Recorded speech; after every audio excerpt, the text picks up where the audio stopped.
early hours of January 20, 2008, Reno, Nevada was silent. Snow covered the streets, softening every sound. Porch lights stayed on, watching over empty neighborhoods. It felt like a night where nothing bad was supposed to happen. But inside a locked home, in a place that felt completely safe, someone was taken without a sound. No struggle, no warning, no witnesses. What followed would haunt an entire city, and forever change the meaning of safety. Stay with Shadow's True Crime till the end, and subscribe for real stories hidden in the dark. Brianna Dennison's last known safe moment was quiet, ordinary, and familiar. She was asleep on a living room couch in a house she had visited many times before, staying with friends she trusted. The door was locked, the neighborhood was calm, and nothing about the night suggested danger. Earlier, the house had been full of conversation and laughter, but by the early morning hours it had settled into silence. Brianna wrapped herself in a blanket and went to sleep, expecting to wake up in a few hours and continue her normal routine. She had class to attend and responsibilities waiting for her. There were no risks taken and no warning signs ignored. She hadn't gone out alone or put herself in an unsafe situation. It was the kind of moment most people consider completely secure. That sense of safety, built on familiarity and trust, is what makes her disappearance so disturbing, because it was taken from a place where nothing. Brianna Dennison was a 19-year-old college student with a bright future ahead of her. She was known by friends and family as kind, intelligent, and deeply driven. Academically focused, Brianna took her studies seriously and was determined to build a stable, meaningful life. She balanced school with work, showing a level of responsibility that impressed those around her. To the people who knew her, Brianna was thoughtful and dependable. She valued close friendships and maintained strong ties with her family. She wasn't reckless or impulsive, and she didn't seek out dangerous situations. Her life revolved around ordinary goals: education, independence, and growth. Brianna represented a sense of promise and normalcy. That is what made her case resonate so deeply with the public. Her disappearance and death were not just the loss of a young woman, but the sudden end of a future that had barely begun. Supposed to happen at all. Saturday, January 19, 2008, began like any other weekend night for Brianna Dennison. She spent the evening celebrating a friend's birthday, surrounded by people she trusted. The mood was relaxed and familiar, laughing, talking, and enjoying a normal night out. There was nothing reckless about her plans, nothing that hinted at danger. As the night came to an end, Brianna made a responsible decision. Instead of driving late, she chose to stay over at a friend's house on McKay Drive, a place she had visited before and felt comfortable in. When they returned, the house slowly settled into quiet. Lights were turned off, doors were locked. Everyone went to sleep. Brianna lay down on the living room couch, wrapped in a blanket, expecting nothing more than rest. That it was an ordinary end to an ordinary night, one that should have been completely safe. Sometime between 3 o'clock and 4 a.m., the quiet of the McKay Drive home was broken not by screams or shattered glass, but by something far more chilling. An unknown man approached the house in the darkness. There was no forced entry, no broken locks, no signs that anyone inside was awakened. Brianna was taken while she slept on the couch. There were no sounds of a struggle, no cries for help heard by anyone in the house. Her phone was left behind. Her shoes were still there. Everything suggested she never had the chance to react. The abduction was silent and deliberate, carried out with terrifying control. Whoever took her knew how to move without being noticed and how to leave almost nothing behind. By the time morning came, Brianna Dennison was gone, and no one inside the house even knew it had happened. When morning arrived, Brianna's absence didn't immediately trigger panic. At first, there was only confusion. The housemates noticed she wasn't on the couch where she had fallen asleep, but it seemed possible she had stepped out early or gone for a walk. Nothing looked disturbed. Her phone was still inside the house, untouched. Her shoes and personal belongings were exactly where she had left them the night before. Calls to her phone went unanswered. Minutes passed, then more time.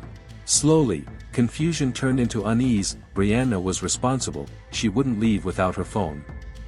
She wouldn't disappear without telling someone. The realization settled in that something was very wrong. Fear replaced doubt. The calm of the morning broke as her friends contacted the police. What began as a quiet question, "Where is Brianna?" had become a desperate search for answers. Police began by searching the house on McKay Drive, carefully examining every room, there were no signs of forced entry, no broken windows, no damaged locks, no evidence of a struggle, yet Brianna's shoes and phone were still inside, a detail that immediately raised alarms. Investigators now believe this was not a voluntary disappearance, but an abduction. The search quickly expanded beyond the house. Officers canvassed nearby neighborhoods, checked roads, and interviewed anyone who might have seen something in the early morning hours. Flyers with Brianna's photo were printed and distributed across Reno. Local media picked up the story, and within hours, her disappearance became front-page news. As the search intensified, her family waited in unbearable fear, clinging to hope while preparing for the worst. On January 23, 2008, 3 days after she vanished, Brianna's body was found in a remote area near Hidden Valley. Authorities confirmed it was a homicide. The news sent shockwaves through the community. Vigils were held, university classes were cancelled, and fear spread rapidly because this crime appeared random, and it could have happened to anyone. After confirming Brianna's death, investigators returned to the McKay Drive house for a more detailed forensic examination. Every surface, corner, and piece of furniture was inspected under strong lighting. It was there that they noticed something crucial: a faint shoe print near the couch where Brianna had slept. The tread pattern was unique, detailed, and unlike anything belonging to the household members. Forensic teams collected DNA from the site where Brianna's body was found, creating a profile of an unknown suspect. This evidence became the foundation for the investigation, providing the first clear indication that someone else had been inside the home and linking that person directly to the crime. Days before Brianna's abduction, another woman reported a similar attack in the early morning hours. Like Brianna, she had been taken by a stranger, but she survived. Investigators compared DNA evidence from both cases and found a match. This connection confirmed a disturbing pattern.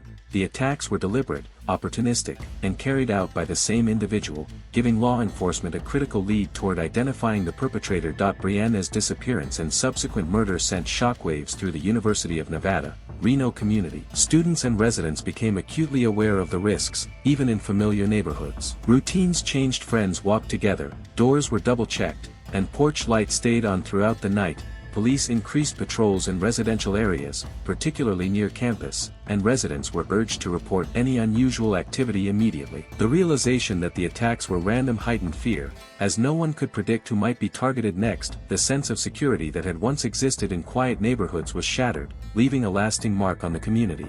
By mid-February 2008, investigators received a critical breakthrough. The DNA collected from Brianna's crime scene matched a man named James Bila, 27 years old, who lived near the University of Nevada, Reno.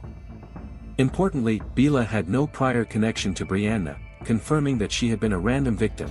This identification shifted the investigation from uncertainty to a focused search for justice. On February 14, 2008, James Bila was arrested without incident. He offered no resistance, and investigators quickly moved to secure further evidence.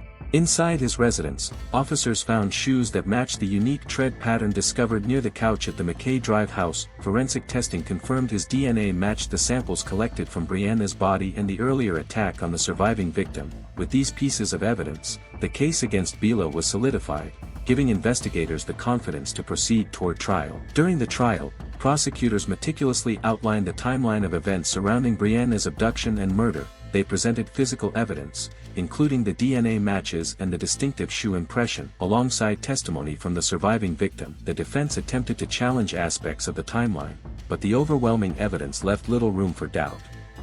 Every detail, from the abduction to the forensic findings, pointed directly to Bila. In 2009, the jury delivered a verdict. James Bila was found guilty of first-degree murder, kidnapping, and sexual assault. That he was sentenced to death, holding him accountable for the heinous crimes he had committed. For Brianna's family, justice provided answers but not relief. The loss remained permanent, and the community was forever altered. Safety assumptions were shattered, and students and residents would never again take their surroundings for granted. Brianna is remembered not only as a victim but as a bright, thoughtful young woman whose life was tragically cut short. Justice was served, but the pain remains. Brianna's story is a reminder of the unpredictability of violence and the importance of vigilance.